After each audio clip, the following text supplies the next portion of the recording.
Mag-usap tayo na maayos. Sandali lang ho. Bago tayo mag-usap.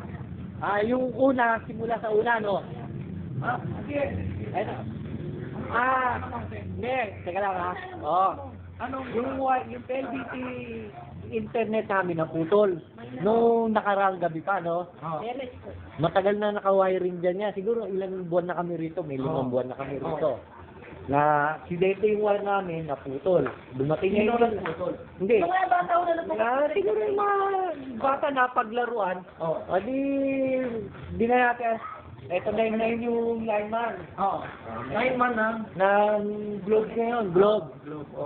Tinabihan daw sila ng anak nyo, huwag na kayong mag-tap dyan. Maliwanag naman yung sabi niya eh. Sandali, huwag ka muna ako ngayon ha. Huwag na kayong mag-tap dyan.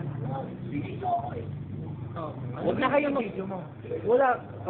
teka lang. Huwag na kayong mag-tap dyan. Huwag na kayong mag-tap dyan dahil bahay namin yan. Sumangayon naman sila. Tapos, nag-report sila sa akin, Brad, hindi na kami diyan magtatap. Kasi, nagreklamo yung may-ari ng bahay. Ganun ba yun? Talagang galit sa akin ng anak mo. Hindi, talaga kasi ganito. Pakinggan mo lang ako. Sige. Tumigil ka muna sandali. Pakinggan mo. Okay. Kung makikita mo, Brad, yung linya ng metro talaga nakaseparate. Lahat ng electrical, lahat ng telepono coming from that area. Dito, hindi ka pwede talaga mag-tap dahil may reglamento na yan ng Meralco. Hindi pwede kang, yung metro na to dito, yung metro dito doon. No? Yeah. Testingin daw In fact, yung blog na sinasabi mo, hindi sila pumapayag na magsama. Kaya hiniwalay. So, pinahiwalay mo na. Ay, hindi ako nagpahiwalay. Hindi. Ngayon, ano yung problema? Sabihin mo na kagad, ano ba problema? Wala nang problema kasi sumunod na sila doon sa anak nyo na alisin dyan. Lipat doon. Ilipat na rito. O yan na. Natapos na yung problema na yan. Sa loob-loob ko, ilang buwan na nakalagay dyan yung yung wire. Diwadaan na dyan yung wire. Ngayon, nagkaroon na aksidente. Gusto niya, tanggalin na. Hindi. Totoo lang, mister. Sir, yung anak nyo maligid sa akin. Yan ang masasabi ko lang sa inyo. Hindi ganito. Ganito na lang tayo para walang gulo. Doon na lang kayo kumuha ng linya kasi... Wala na, okay na. Nagawa na po nila. Nagawa na po. Okay na. Okay na. Ayos na. Nice na. Ito na ngayon. Sir, yung bintana ngayon, pinagtatalunan namin. Alin bang bitana? Ito, bintana. Okay, anong problema? Nung araw, may aso kami at may basura rito. Nagalit yung anak niya sa akin. Na huwag daw kami maglagay ng basura dyan at aso. Biro mo yun ha, umuupa kami rito. Amin ba to sa inyo? Ito po yung sa kanya ba to? Sa akin to. Oo nga, ito. Ako ano mo eh. Ano kita? Sabatin mo naman ako. Bagahin mo doon sa kontrata. Sandali. Pakinggan mo muna. Ano naman makinig eh. Sige. Bagahin mo yung kontrata. Sige, sandali lang. Ang kontrata natin kapatid. Wala akong pinapanigan sa inyo. Titira ka, uupahan mo bahay. Correct. Okay. Kung ang basura pinag-uusapan, natural, hindi ka pwedeng maglabas ng basura yan pag hindi oras ng koleksyon. Tama. Ngayon, yung tungkol naman sa aso mo, narinig ko doon sa midis ko, nilalagay niyo rin sa likod. Ang ginagawa niyo, yung tae ng aso, doon yung pinagugulong sa drainage. Which is wrong. Nasa reglamento ng barangay, ang tae ng aso, ilalagay niyo yan sa plastic at ilalagay sa basura na kabuhol kasama sa itatakon. Bakit? Kasi kaya nagbabara ang drainage natin, doon ilinalagay. Hindi ko reglamento yan ha. Pero yung paglagay ng basura dito, bawal ba yan? Sa akin? Para sa akin, wala ba akong karapatan na maglagay dyan? Ito, itong basura. Hindi, itong basura ko. Ito. Pwede yan. Pwede naman pala. Yung anak ko, nireklamo ko eh. Ano ba naman yan? Wala na kami karapatan dito. Teka lang, nangangamoy raw. Kaya ginawa ko, tinulak ko itong bintana para hindi niya maamoy. Nagali. Eto ngayon, mapunta na tayo sa bintana ha. Boss, mapunta tayo sa bintana. Isa-isa na natin ha. Eto bang bintana? Para kanino ba to? Laga to? Wala kaming privacy rito. Pwede kaming tignan. Nasakop to kapatid eh. Ha? Hindi mo nasakop. Ito ako? Yes. Hindi pala atin to eh. Hindi pwede mag-garahe dito. Pero, privilege mo lang. Teka lang, sir, ha? Sir. Pakinggan mo, Sige. kunin mo yung kontrata mo. Sige. Kunin mo yung kontrata. Hindi pala amin to. Ang kontrata mo, para ka tumira roon. Magulo. Eto, ayan. Mabuti na yung nagkaliwanagan sa tayo, no? Inupahan namin itong buong bahay. Ito pala, hindi amin to. Residence yun. Ito, hindi amin to. Teka lang, ha? Papaalam ko lang sa inyo, ha? Tayo, naka-record po tayo. Ayan. Pinapaalam ko lang. Oo nga, pinapaalam ko lang sa inyo. Ganito lang ang akin. Kung marami kang reklamo sa pagtira mo rito, you can leave anytime. So, pwede naman talaga, oo, pwede. Ito, pinagamit ko sa YouTube. Pinagamit ko sa YouTube. Pero Ang hirap pala. ito, Sige, tapusin na natin ito, kasi nakakaano sa kanila eh. Hindi ka punta ba, pwede yung mga kausap ko bukas, no? Pupuntahan ko. Kasi ano ko rin sa klaro ko, hindi amin to, Ito. resident. Opo, sige, liliwanagin ko lang, hindi pala amin to. Ang ito, inupahan namin. Privilege lang. Sige, malupit itong nangyari sa akin, hindi ko alam to. Hindi ko alam to, paano kami papasok dyan kung hindi kami... Pwede ka rito, it is not Ito your po. right na kung ano gusto mong gawin dito. Nakasulat doon, anytime, pwede pa ako pumasok sa inyo. Basahin mo yung kontrata, kapatid. Hindi pala akin to. Meron yun, hindi akin to. Ako kasi, wala kasi tayong attorney po.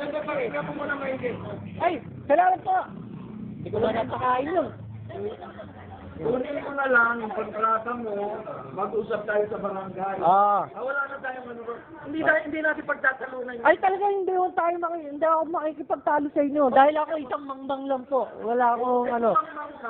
Linawin ko sa Ay, hindi nyo nilinaw sa akin to. Nung tumira kami rito, hindi nyo nilinaw. Baka hindi mo binasa. Binasa ko. Sige. Sige. Ito pala. Sige, pasensya na ha. Itong lugar na ito, hindi pala amin to. Ito, yun lang ang amin. Sabi nung tatay nyo. Okay. Residence para ka lang to. Hindi amin to. Okay, sige. Kasi ganito yan, kape. Sige. Ay, kapitan. Ayaw ko lang ano ka, kung meron kang problema, Bukas ano oras yung kapitan doon? Papa-schedule ko nga to. At mapang-api na talaga itong nangyari namin. Alas 8. Alas 8, okay.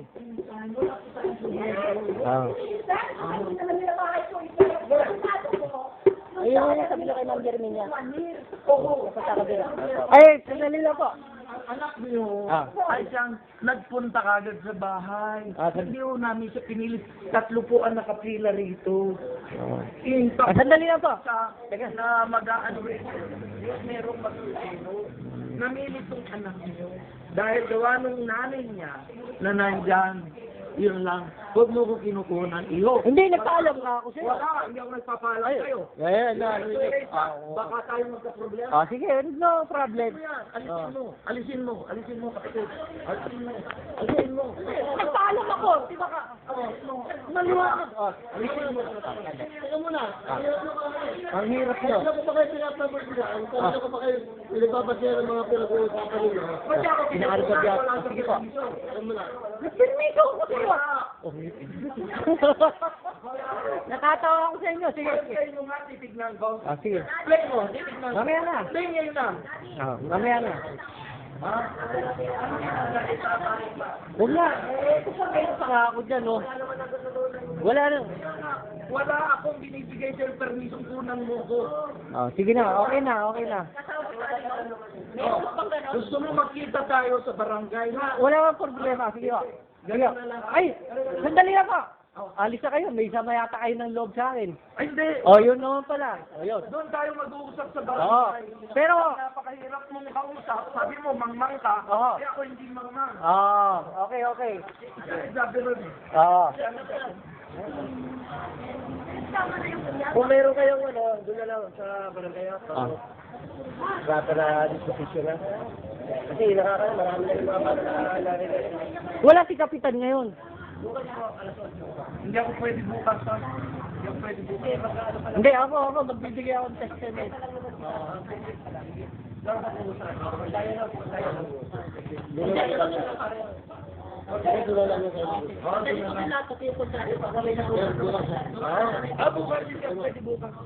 Hindi, kami na lang muna kami. Yung complainant muna, kami na lang muna. Ano ang pangalan niya, sir? Akala ko, kapitan. Pero mawag niya ako, sir, kayo yung tao. Sir, sandali. Bukas ng umaga kasi mukhang mahirap yung ano ninyo, sensitibo yung ano ninyo. Bukas ng umaga, ang muna kayo. Pagpunta niyo bukas doon. Totoo ba sinabi mo, pa-plywoodan mo? Oo, kasi. Kunan mo sa rin mo, kapatid. Kunan mo. Meron. Hindi, Mr. Pangilinan, sandali tayo, nag-usap lang, pero ako wala akong sama ng loob. Ay, okay lang yan. Baka kayo may galit Wala akong galit. Okay. Ang sabi ko lang, kayo kung ano nasa kontrata. Kasi narinig niyo, sabi niya, mong siya eh. Oo, talunong lang po ako. Kung bakit ka pumirma? Kung naman siya, bakit di siya nagtataba sa kini? Oo, mangmang lang po ako. Sabi ko, Ako, sige na. alam ko, kahit na pala eh. Mahirap yung bet niya, mahirap makipag-usap sa mga ma'am. Oo, ano na yung kausap na mangmang Oo. Paano po? Bukas.